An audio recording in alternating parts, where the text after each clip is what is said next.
ప్రైజ్లార్డ్. ప్రభు నామమునకు మహిమ కలుగునుగాక.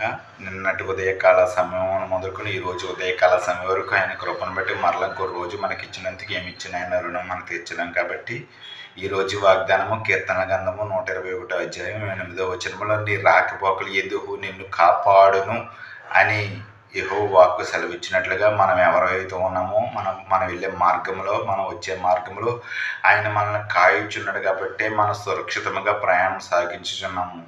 మనం ఈ రోజున ఎలా బ్రతికున్నామంటే కేవలం ఆయన కృపే. ఆయన మనల్ని కాపాడుచున్నాడు. నిత్యము కోడి తన రెక్కల కింద తన పిల్లల్ని కాచినట్లుగా నిన్ను, నన్ను, మన కుటుంబాలన్నింటినీ ఆయన కాస్తున్నాడు. కాబట్టి మన రాకపోకలు ఎందుకు కూడా సురక్షితంగా వెళ్ళి వచ్చుచున్నాం. కాబట్టి ఈ రోజున ఇలాగ ఆయన స్తుతించే యోగ్యత మనకి ఇచ్చాడు. మనం నిరంతరము యెహోవా నామమును స్తుతించాలని, ఆయన్ని కీర్తించాలని ఈ చిన్న వాక్యం దేవుడు దీవించును గాక. ప్రతి ఒక్కరికి